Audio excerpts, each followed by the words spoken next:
عليك يا حبيب سلام عليك صلوات الله عليك أشرق البدر علينا فاختفى سليم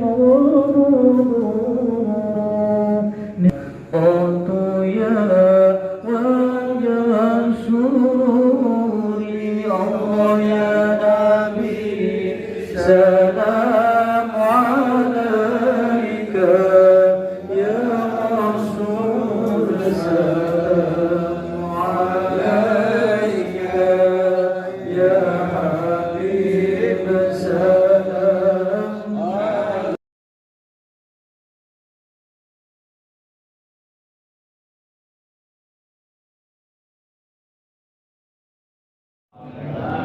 Bismillahirrahmanirrahim. Alhamdulillah.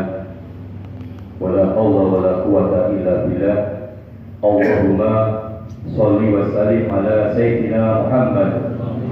Miftahi babi rahmatillah. Adada ma fi ilmillah.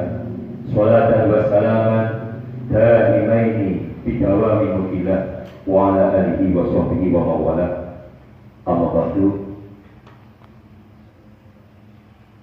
Hingga hormati para sesepuh ini sepuh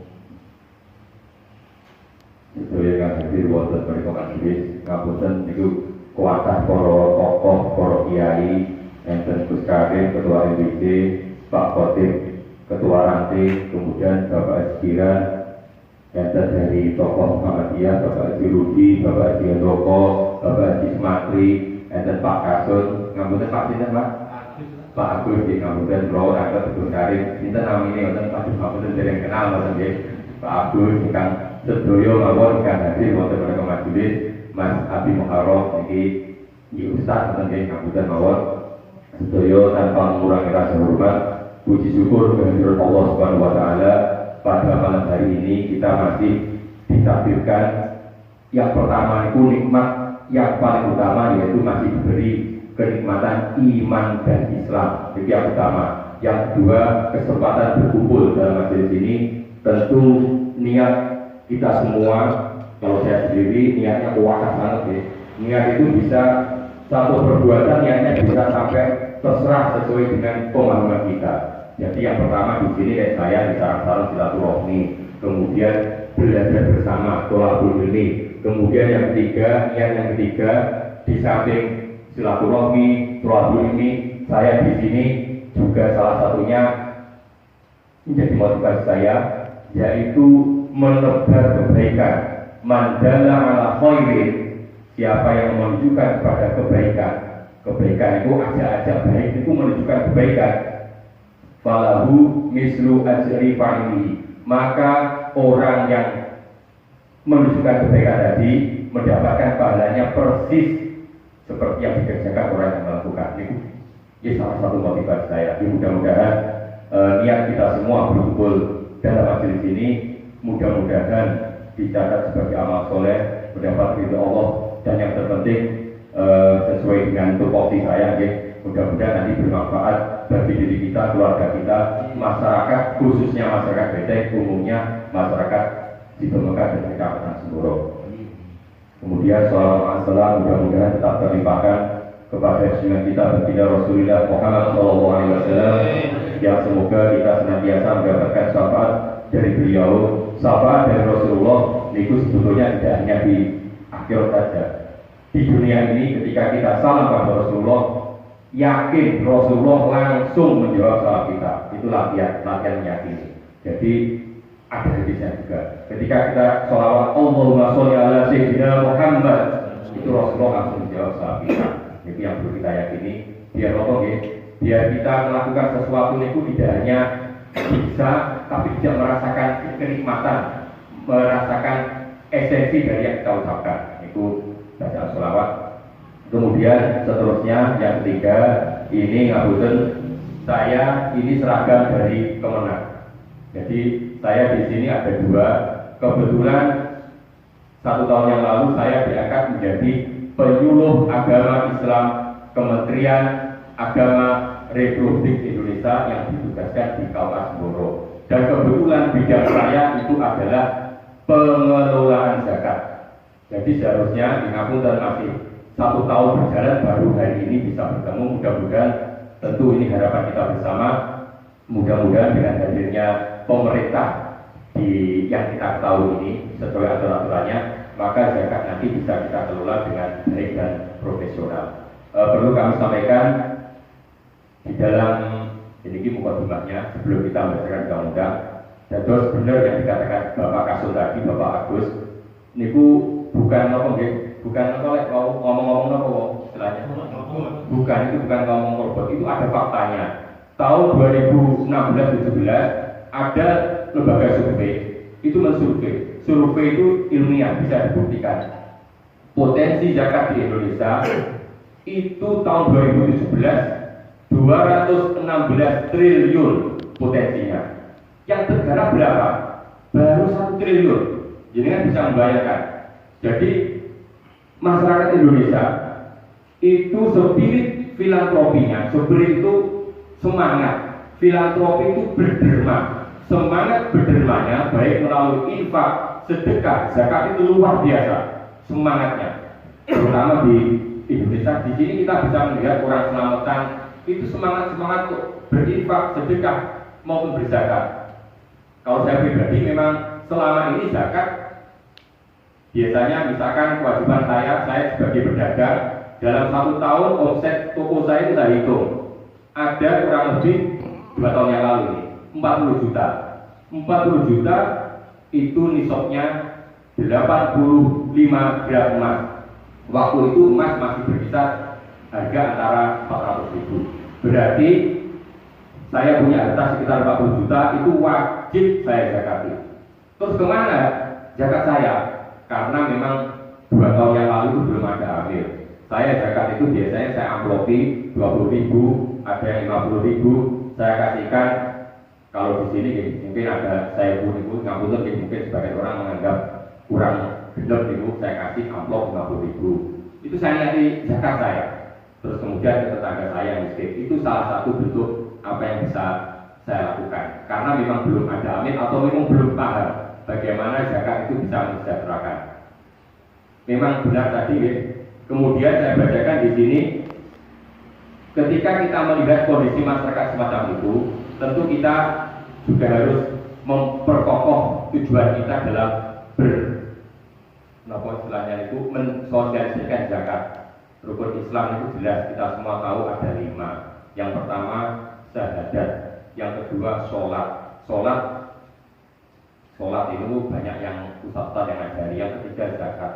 Ya alhamdulillah kita hidup di negara Indonesia itu di samping negara itu mengatur undang-undang kenegaraan, itu juga ada pasal-pasal undang-undang khusus yang dimana bukan masalah negara itu ikut campur, tapi negara berusaha bagaimana setiap pemeluk agama itu bisa menjalankan syariatnya dengan baik dan benar sesuai syar'i dan undang-undang. Salah satunya zakat. Melalui Undang-Undang Nomor 23, pemerintah mengeluarkan Undang-Undang Nomor 23 Tahun 2011. Jadi nanti saya berbicara di sini, dasar saya adalah Undang-Undang Pemerintah Nomor 23 Tahun 2011. Di situ jelas, ini saya bacakan, mungkin sebagian hafal, sebagian belum. Pasal 33 disebutkan tujuan pengelolaan zakat adalah meningkatkan efektivitas dan efisiensi pelayanan dalam pengelolaan zakat serta meningkatkan manfaat zakat untuk mewujudkan kesejahteraan masyarakat dan penanggulangan kemiskinan. Itu undang-undangnya jelas. Jadi pemerintah sudah ngasih kelonggaran. Terus kemudian dalam prakteknya negara itu membentuk amil. Amil ada 2. Yang pertama amil yang dibentuk negara. Jadi amil itu orang yang berhak memungut, kemudian mengelola, mendistribusikan zakat, itu namanya amil. Dalam syar'i juga seperti itu. Amil itu adalah harus diangkat oleh hakim atau pemerintah. Itu dalam syar'i. Kemudian pemerintah mengangkat amil. Pemerintah sendiri membentuk namanya Basnas, Badan Amil Zakat Nasional. Itu yang membentuk pemerintah. Kemudian pemerintah juga memberi kelonggaran, memberi keleluasaan, memberi kewenangan supaya masyarakat ikut membantu dengan mendirikan amil. Namanya LAS, Lembaga Amil Zakat. Jadi dengan melihat ada LAS, teknologi Sumboran itu saya lihat toko itu juga perlu saya tanyakan juga. Ada LAS Sidodiri, Lembaga Amil Zakat Sidodiri. Itu adalah bentukan dari masyarakat, Lembaga Amil Zakat. Tetapi kalau Basnas itu ke bawahnya nanti adalah unit pengumpul atau unit pengelola zakat, UBZ. Itu nanti UBZ itu tanggung jawabnya ke laporannya ke Basnas, sementara LAS itu laporannya ke lembaga yang memang di atasnya. Kemudian ketika ada LAS itu, ini langsung aja NO berbicara. NO secara organisasi mengajukan permohonan kepada pemerintah, kepada Menteri Agama, agar supaya NO itu diberi hak, diberi wewenang untuk mengelola zakat secara nasional. Jadi LAS itu ada yang daerah, ngampun mawon gini sebelum ke situ di Jember itu ada kurang lebih 12 LAS yang itu berhak mengambil zakat atau bisa mengambil zakat di daerah Jember. Dan mayoritas itu bukan dari NU atau bukan dari Muhammadiyah, ngapunten mawon. Dana itu bisa mereka hak mengambil orang Jember boleh karena haknya di Jember. Dan yang paling prihatin itu zakat itu ternyata tidak semuanya disalurkan untuk warga Jember. Ada yang dikirim ke luar negeri. Itu buktinya ada. Jadi zakat yang dikelola dikumpulkan oleh beberapa lembaga itu ternyata dialirkan ke luar negeri. Itu di Jember sendiri ada sekitar 12 yang sudah dapat SK pemerintah. Oleh sebab itu alangkah baiknya keberadaan itu kami sendiri itu istilahnya itu kalau kita lihat kondisi masalah kita, kalau kita nunggu siapa kira-kira yang bisa ngerangkul masyarakat untuk menjalankan atau mengelola zakat itu, siapa lagi kalau bukan kita. Jadi melalui Lajisnu, dari NU tadi mengajukan SK ke pemerintah, diberi hak, diberi wewenang, diberi SK. SK-nya nomor 255 tahun 2016. Pemerintah memberi SK Lajisnu, termasuk Lajisnu. Lajisnu itu insya Allah nomornya 235 tahunnya sama. Diberi hak untuk mengelola zakat secara nasional. Jadi seluruh Indonesia itu punya hak. Caranya bagaimana? Caranya terstruktur. Di Lajisnu dari pusat itu memberi SK kepada wilayah. Dari wilayah memberi SK kepada kabupaten atau cabang gitu ya. Dari cabang memberi SK kepada kami kecamatan, dari kecamatan memberi SK ke desa. Desa bisa memberi SK ke lembaga atau masjid-masjid yang ada di desanya atau rantainya. Oleh sebab itu, tugas dari kami sudah dapat SK di kecamatan, tugas dari Nuker Lajisnu Ranting, tugasnya BTEK mempunyai tugas membantu Nuker Lajisnu Kecamatan Semboro, membantu dalam hal apa? Mengumpulkan, mendistribusikan, mendayagunakan zakat, infak, sedekah, dan dana sosial keagamaan lainnya, CSR, Corporate Social Responsibility. Ini misalkan pabrik itu yang terbuat di ini itu dana CSR itu bisa ratusan juta, itu kita bisa minta dan bisa kita kelola sesuai dengan hak atau tugas amil, sesuai dengan ketentuan peraturan perundang-undangan. Nah ini Lajisnu. Kemudian ngapunten untuk dari desa ini kebetulan saya ketemu Pak Damani. Ya, beliau cerita banyak, termasuk Pak Haji Zainul cerita banyak. Desa Semboro itu ingin mendirikan semacam amil. Itu alhamdulillah tadi saya sempat komunikasi dengan Bapak Haji Adoko. Saya tak diinformasikan oleh Pak Haji Damani. Pak Haji Adoko itu sebagai ketua LPM. LPM itu apa? Lembaga Pemberdayaan Masyarakat. Alhamdulillah ketuanya Pak Haji Adoko. Ketua BPD Bapak Sugito yang tentu semuanya orang-orang yang tanda kutip berpendidikan dan pinter. Itu seharusnya bisa menjadi gerbong yang di depan itu. Jadi yang lokomotifnya untuk bisa bersama-sama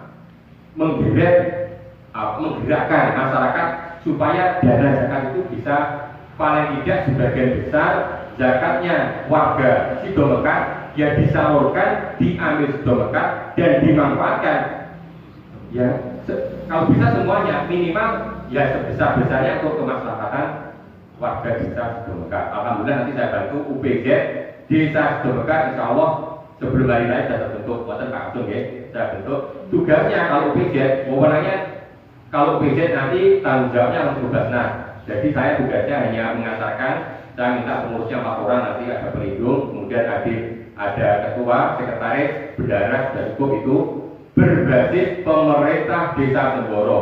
Jadi nanti ada UPZ, unit pengumpul atau unit pengelola zakat berbasis instansi pemerintah desa, dan itu oleh pemerintah dikasih keleluasaan. Jadi nanti insya Allah untuk Sido Mekar insya Allah menjadi pertama kali di Kecamatan Semboro UPZ-nya sudah terbentuk. Jadi saya harapkan nanti ketika sudah terbentuk kita itu nanti bisa proaktif. Istilahnya Pak Kepala Desa saya itu harus jemput bola. Kalau saya sendiri ini harapannya saya mendata orang-orang yang muzaki di RT atau RW 7, RW 8 di saya. Baru saya mulai 2 RW. Saya datang masuk ke rumahnya. Bu atau Pak, jenengan pekerjaannya apa? Penghasilannya berapa? Gajinya berapa? Punya tabungan berapa? Emasnya di rumah itu jenengan timbang berapa gram? Itu saya tidak butuh zakat mereka, tidak minta zakat mereka. Saya hanya mendata kalau jenengan punya uang 60 juta kalau sekarang, dan itu 1 tahun kok tetap 60 juta, wajib sebagai seorang Islam.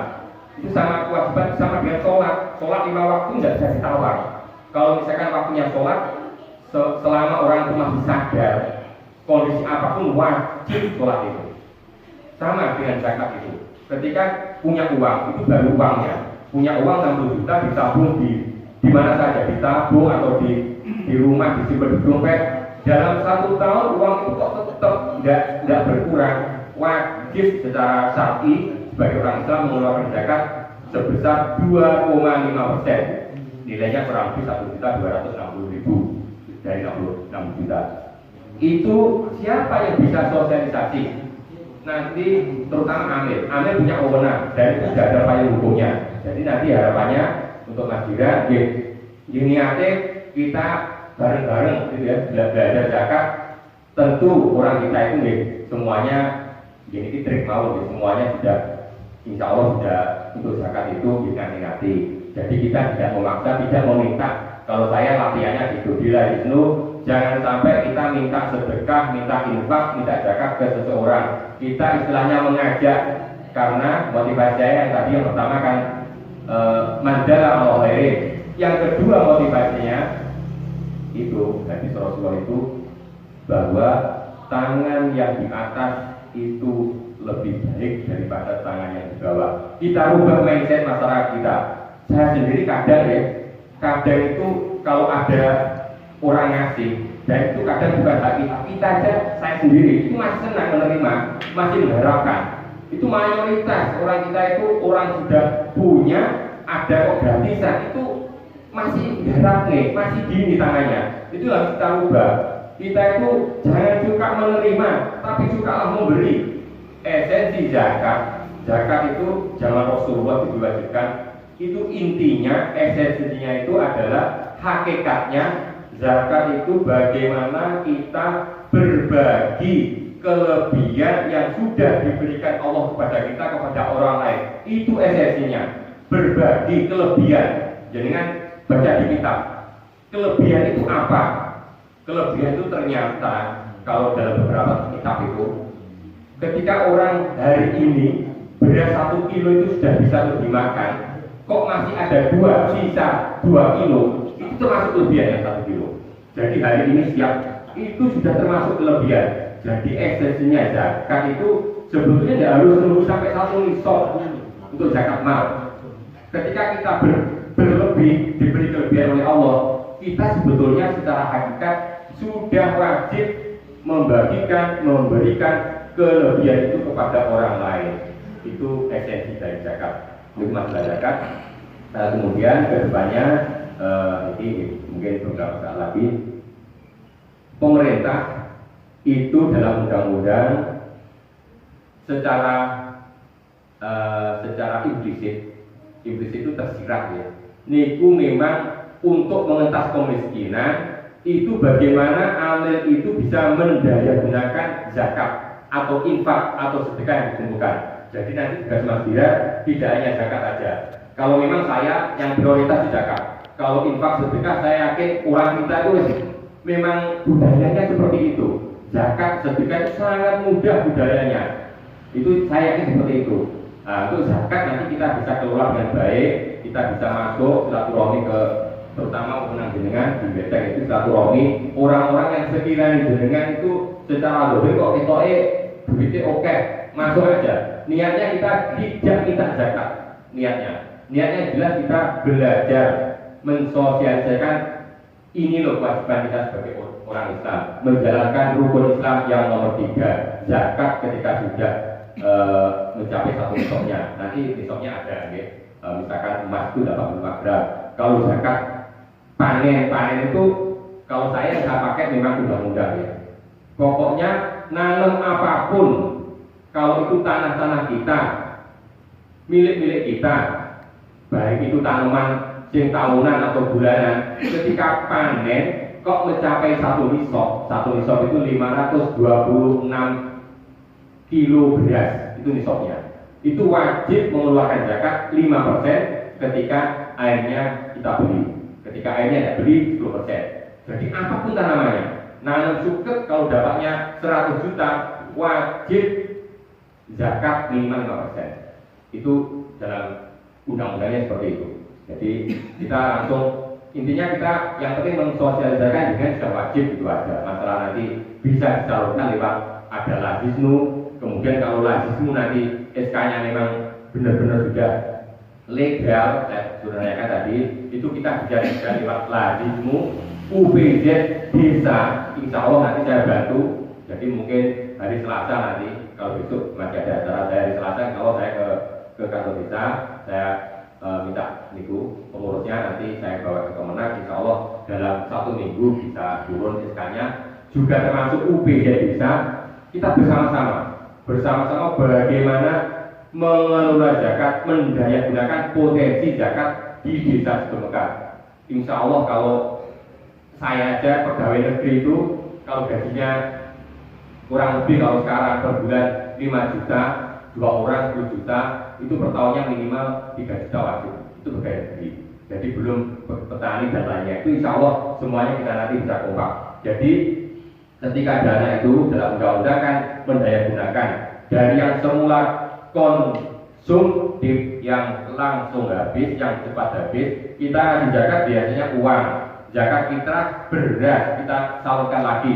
Nanti prakteknya ketika hari raya beras yang masuk di sini itu dengan cari orang yang paling miskin. Sebetulnya aturannya bukan orang yang paling miskin, tapi 8 asnaf. 8 asnaf itu fakir, miskin, amil, ghorimin dan sebagainya ya. Itu 8 itu yang wajib. Tapi kayaknya kita itu kesulitan mencari 8 asnaf di sekitar kita.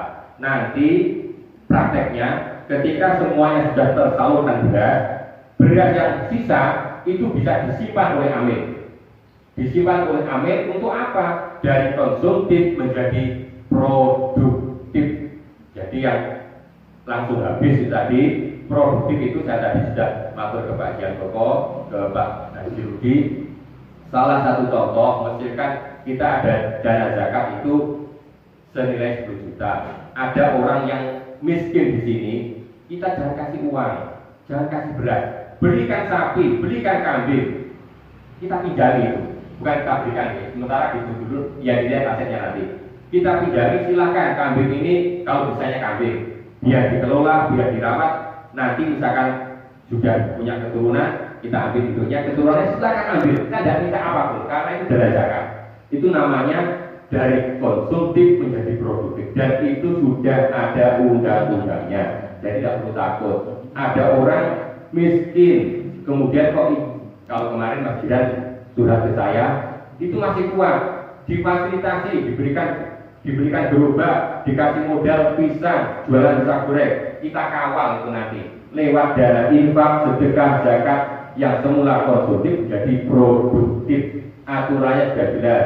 Kalau dalam kitab itu aturan secara implisit jelas, eksplisitnya memang belum. Saya tanya itu berapa yang boleh, ternyata saya baru menemukan satu referensi dari Profesor Athoillah, dosen IAIN Bandung. Beliau mengatakan bandingannya antara 60 dan 40, yang 60 untuk konsumtif, yang 40 untuk produktif. Jadi nanti untuk lajisnu saya harapkan ketika ada dana infak sedekah disendirikan, zakat disendirikan, infak sedekah itu lebih relatif lebih aman. Kita salurkan ke orang miskin, orang kaya itu boleh secara syar'i infak sedekah. Tapi kalau zakat memang harus ke 8 asnaf itu, nanti yang 60% langsung misalkan dapat 1 juta, yang 600.000 ini yang konsumtif, yang 400.000 untuk produktif. Jadi nanti kita jelas, garis besarnya jelas, ada orang butuh bantuan, wajib kita salurkan saat itu juga, tidak perlu nunggu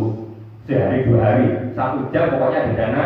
Dan itu tentu yang lihat situasi ya, terutama pengurus, dan untuk perjalanannya, untuk audit itu pengawas niku dalam ADART Lajisnu maupun pemerintah. ADART itu bisa pengawasnya bisa dari tokoh, dari pemerintah bisa mengambil audit akuntan dari yang resmi. Intinya kita bersama-sama mengawasi kerja dari Lajisnu, maupun nanti misalkan ada Lajisnu, ada OPZ, bersama-sama. Ketika ada indikasi penyelewengan, jangan rasa-rasa, langsung kita ingatkan.